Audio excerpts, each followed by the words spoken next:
আসসালামু আলাইকুম প্রিয় দর্শক, আজকে আবারও নতুন একটা রেসিপি নিয়ে আপনাদের মাঝে চলে আসলাম। ওই দিন আমি আপনাদেরকে বলে দিয়েছিলাম বাজার থেকে সিম বিচি নিয়ে আসছি।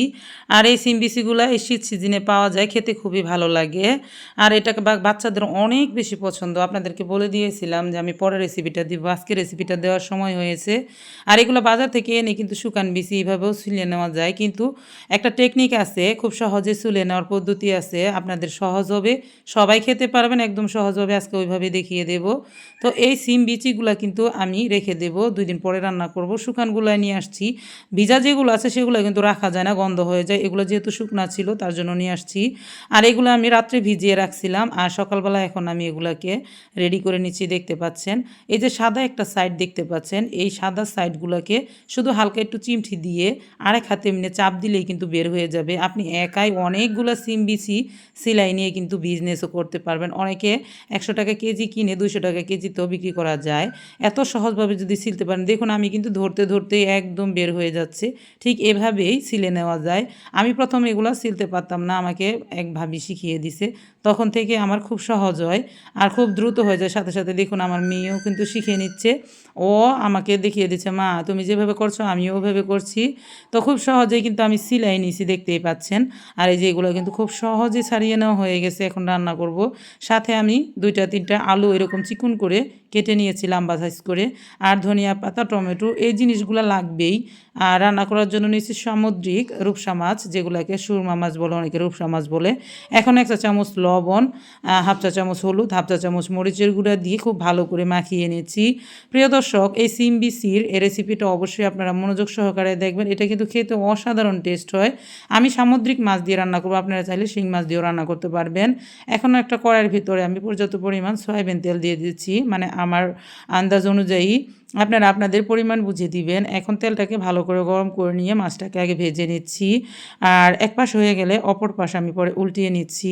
আর এই মাছটা দিয়ে রান্না করে খেতে আরও বেশি ভালো লাগে, কারণ এটা খুব সুন্দর একটা গ্রান আছে নিজস্ব। এটা টুনা মাছের মতনই বলতে পারেন, যে আমরা যে বড় বড় টুনা খেয়ে থাকি সেই টুনা মাছের মতনই খেতে স্বাদ লাগে আর কি। তো যে কোনো মাছ দিয়েই খাওয়া যাবে, তবে সামুদ্রিক মাছগুলো গ্রান থাকার কারণে খুবই ভালো লাগে। আপনারা চাইলে ইলিশ মাছ দিয়েও রান্না করতে পারেন। একটা সাইড হয়ে গেছে, আমি এগুলাকে উঠিয়ে নিচ্ছি। আর তারপর আমি এখানে দিয়ে দিচ্ছি পেঁয়াজ কুচি, 2টার মতন পেঁয়াজ কুচি দিয়ে দিচ্ছি, সাথে কাঁচামরিচ কুচি। ঝালটা যার যার অনুমান বুঝিয়ে দিবেন, যে যতটুকু পরিমাণে ঝাল খাবেন ততটুকু পরিমাণে দিবেন। এখন আমি কিছু সময় পেঁয়াজটাকে ভালো করে ভেজে নিচ্ছি। যখন লালচে কালার হয়ে ভাজা হয়ে যাবে, তারপর আমি এখানে গরম মশলা অ্যাড করব। আর প্রিয় দর্শক, আপনারা অবশ্যই সিম বিচিটাকে সহজ করে চুলে নেওয়ার চেষ্টা করবেন। এখন আমি দিয়ে দিচ্ছি 1 চা চামচ লবণ, 1 চা চামচ হলুদের গুঁড়া, 1 চা চামচ মরিচের গুঁড়া, হাফ চা চামচ ধনিয়ার গুঁড়া, হাফ চা চামচের কম জিরার গুঁড়া। তেলের উপর একটু হালকা ভেজে নিয়ে এখানে আমি গরম পানি দিয়ে দিলাম। আমি সকালে রান্নার সময় গরম পানিটা দিয়ে থাকি, যাতে দ্রুত রান্না করা হয়, বাচ্চাদের টাইম থাকে তার জন্য, স্কুলের টাইমগুলো যাতে ঠিক মতন ঠিক রাখা যায় তার জন্যই। এখন মশলা কষানো হয়ে গেছে, এখানে আমি আলু আর সিম বিচি 2টাই দিয়ে দিলাম। দিয়ে কিছুক্ষণ নাড়াচাড়া করে কষিয়ে নিব। যখন এটার পানিটা কষিয়ে আসবে, এটা থেকে কিন্তু পানি বের হবে, আলু আর সিম বিচি থেকে কিন্তু পানি বের হবে, সেটাকে কিন্তু শুকিয়ে নিতে হবে।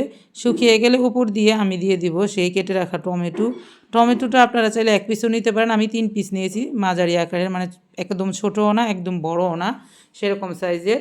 আর এখন এই টমেটোগুলো দিয়ে দিচ্ছি। অবশ্যই এই রান্না করার রেসিপিটার ভিতরে কিন্তু আপনারা টমেটো ব্যবহার করবেন, টমেটো দিলে খেতে অনেক বেশি ভালো লাগে। আর আপনারা যদি আগে থেকে ভিজিয়ে রাখা বিচিগুলো এনে আপনারা সিলে রান্না করেন, তাহলে কিন্তু সেগুলো হালকা একটু পানি দিয়ে ভাপ দিয়ে নেবেন। বাজারে অনেক দিন ভিজিয়ে রাখা বিচিগুলো কিন্তু গন্ধ হয়, সেগুলো একটু হালকা ভাপ দিয়ে নিলে গন্ধ থাকে না। আমি যেহেতু টাটকা বিচি নিয়েছি, তার জন্য কিন্তু আমার কোনো ভাপ দেওয়ার প্রয়োজন হয়নি, আর খুব সহজে কিন্তু সিদ্ধ হয়ে যাবে। আমি খুব ভালো করে কষিয়ে নিয়ে এখানে গরম পানি দিয়ে দিলাম, দেখতেই পাচ্ছেন।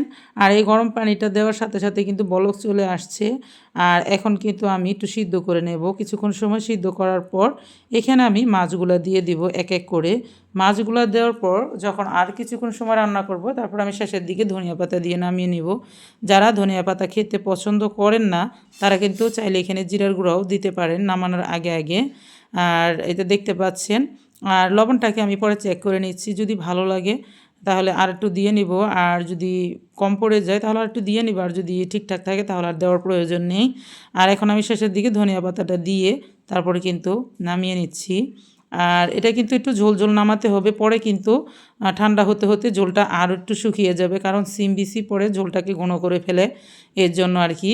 দেখতেই পাচ্ছেন রান্নাটা আমি শেষ করে নিলাম, এখন আমি পরিবেশন করে নিচ্ছি। গরম গরম ভাতের সাথে খেতে কিন্তু অনেক ভালো লাগে। আর এই রেসিপিটা আমার প্রতিটা শীতের সময় কিন্তু 3 থেকে 4 বার রান্না করা হয়, কারণ বাচ্চাদের অনেক বেশি পছন্দ এই রান্নাটা। আপনারাও ট্রাই করে দেখবেন, বাচ্চাদের অনেক বেশি পছন্দ হবে, বড়দেরও অনেক বেশি পছন্দ হবে। আর খেতে কিন্তু অনেক ভালো লাগে। অনেকেই হয়তো জানেন না সিম বিসি তরকারিটা খেতে কেমন লাগে, তো তাদের জন্যই কিন্তু আজকে রেসিপিটা দিয়ে দিলাম। যদি ভালো লাগে তাহলে কিন্তু আপনারা একটি ভিডিওতে লাইক দিয়ে দিবেন, আর যদি বেশি ভালো লাগে তাহলে চ্যানেলটিকে সাবস্ক্রাইব করে রাখতে পারেন। তাহলে আজ এই পর্যন্তই, আল্লাহ হাফেজ।